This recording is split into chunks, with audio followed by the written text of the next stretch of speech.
It's a Christmas Carol. Once upon a time, on Christmas Eve, old Scrooge sat busy in his office. It was very cold outside, and in Scrooge's office it was not much warmer either. Suddenly, Scrooge's nephew entered the office. "A Merry Christmas, Uncle! God save you!"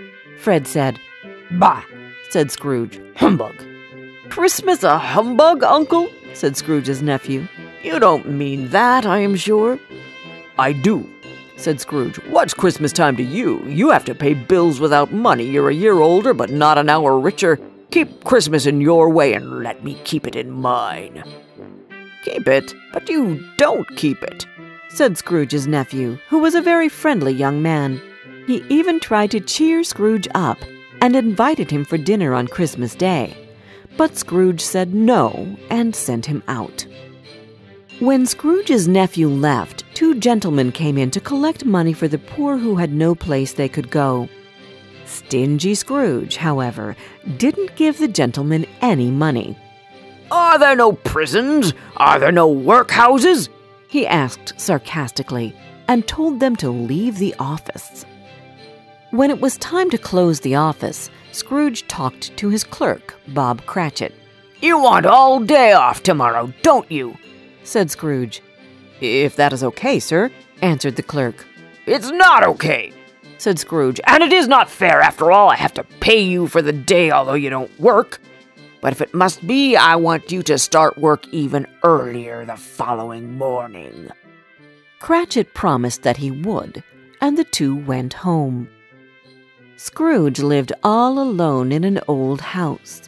The yard was very dark and scary that night, and when Scrooge wanted to unlock the door, he had the feeling that he saw the ghost of his old business partner, Marley, who died a long time ago there. This was rather spooky, but Scrooge was not frightened easily. "Humbug," he said, opened the door and walked in.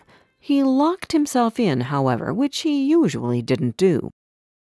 But then he felt safe again and sat down before the fire. Suddenly, Scrooge heard a noise deep down below, as if someone was dragging a heavy chain. The noise came nearer and nearer, and then Scrooge saw a ghost coming in right through the heavy door. It was Marley's ghost, and his chains were long. They were made of cash boxes, keys, and heavy purses. "Who are you?" said Scrooge. "In life, I was your partner, Jacob Marley. But why do you come to me now?" "I must wander through the world, and I wear the chains because I was so stingy in life. I only cared about business, but not about the people around me.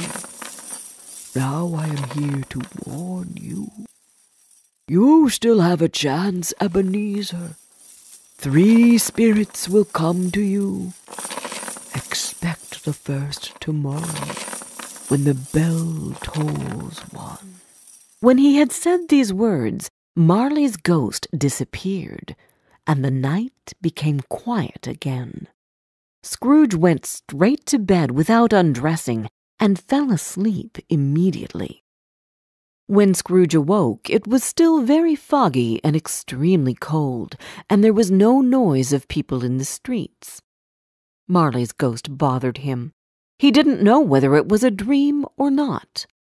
Then he remembered that a spirit should visit him at 1 o'clock, so Scrooge decided to lie awake and wait to see what happens. Suddenly, the clock struck 1. Light flashed up in the room, and a small hand drew back the curtains of his bed. Then Scrooge found himself face to face with the visitor. It was a strange figure, like a child, yet not so like a child as like an old woman. Her hair, which hung about her neck and down her back, was white as if with age, and yet the face had not a wrinkle in it. "Who and what are you?" Scrooge asked the ghost. "I am the ghost of Christmas past.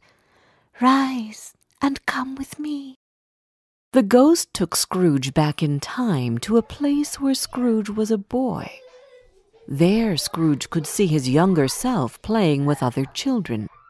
They were cheerfully running around the Christmas tree, and although they were poor, they had lots of fun. The spirit also took Scrooge to a warehouse where Scrooge was an apprentice. Scrooge saw the merry Christmas Eve they spent in the office with their boss, Mr. Fezziwig, and his family. There was food and music and dancing, and everybody was happy. Then the spirit took Scrooge to yet another place. Scrooge was older now. He was not alone, but sat by the side of a beautiful young girl, Belle. There were tears in her eyes. "It is sad to see," she said softly, "that another love has displaced me, the love of gold. Your heart was full of love once, but now I think it is better for us to part. May you be happy in the life you have chosen."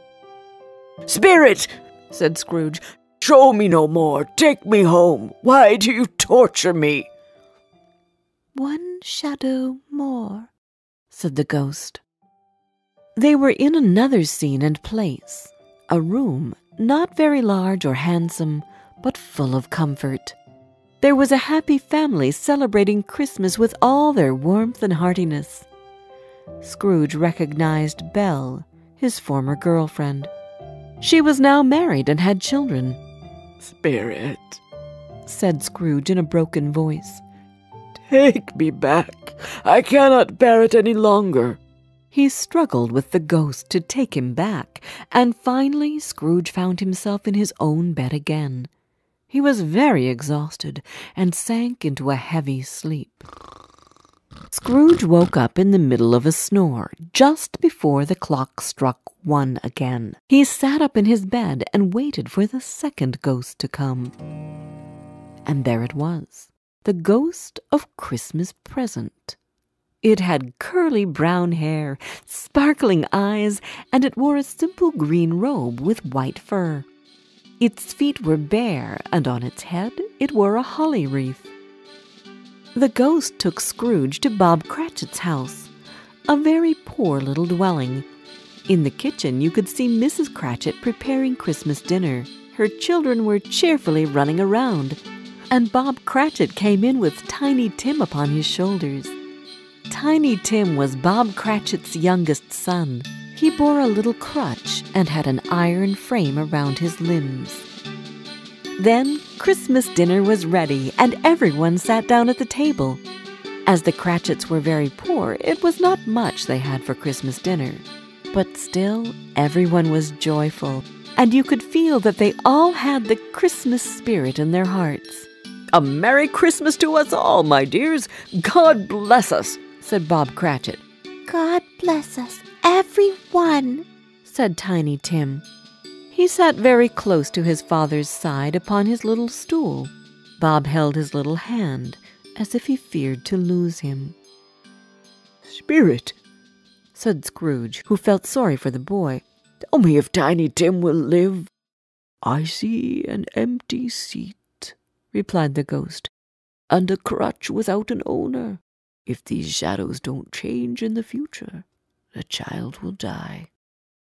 This made Scrooge very sad, but the spirit went on and took Scrooge to his nephew's house. Fred and his friends had a very cheerful party and played games. Scrooge really enjoyed their party and wanted to stay for another while. But in a second it all faded, and Scrooge and the spirit were again on their travels. Suddenly, Scrooge noticed something strange about the ghost. 2 children-like figures were at the ghost's feet, a boy and a girl. But they looked old and dreadful, like little monsters. Scrooge was shocked. "Spirit, are they your creatures?"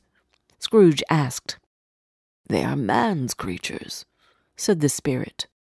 "The boy is ignorance, the girl is want. Beware them both, but most of all, beware this boy," said the spirit. "Have they no place they can go?" asked Scrooge. "Are there no prisons? Are there no workhouses?" The spirit turned on Scrooge with his own words. The bell struck 12. The ghost of Christmas present disappeared, and at the last stroke of the bell, Scrooge saw the third ghost coming towards him. Slowly and silently the ghost came nearer. It was very tall and wore a deep black piece of clothing which covered its whole body and left nothing of it visible but one outstretched hand. "Are you the ghost of Christmas yet to come?" asked Scrooge. "I fear you more than any other spirit." The ghost did not say a word, and Scrooge was really scared. They wandered through the city, and Scrooge heard some men talking about a person who had died. Scrooge knew the men and wanted to find out whom they were talking about. But the spirit moved on. The ghost led Scrooge through the streets that were familiar to him, and as they went along, Scrooge looked here and there to find himself, but nowhere was he to be seen. They entered poor Bob Cratchit's house and found the mother and children by the fire. Quiet, very quiet. The noisy little Cratchits were as still as statues. When Bob Cratchit came in, the children hurried to greet him. Then the two young Cratchits got upon his knees and laid their little cheeks against his face, as if to say, "Don't mind it, Father. Don't be sad." "You went there today?" said his wife. "Yes, my dear," returned Bob. "I wish you could have gone. It would have done you good to see how green the place is. But you'll see it often. I promised him that we would walk there every Sunday." "My little child," cried Bob. "My little child." He broke down in tears. He couldn't help it. If he could have helped it, he and his child would have been farther apart, perhaps, than they were. The ghost moved on and took Scrooge to a churchyard. The spirit stood among the graves and pointed down to one. Scrooge slowly went towards it, and following the ghost's finger, read upon the stone of the grave his own name, Ebenezer Scrooge. "Spirit!" Scrooge cried, "hear me! I am not the man I was. I will not be the man I must have been so far. Why show me this if I am past all hope? Good Spirit, I will honor Christmas in my heart and try to keep it all the year. I will live in the past, the present, and the future. The spirits of all three shall be within me. I will not ignore the lessons that they teach. Oh, tell me that I may change my fate." Full of fear, Scrooge caught the spirit's hand. But the spirit suddenly changed.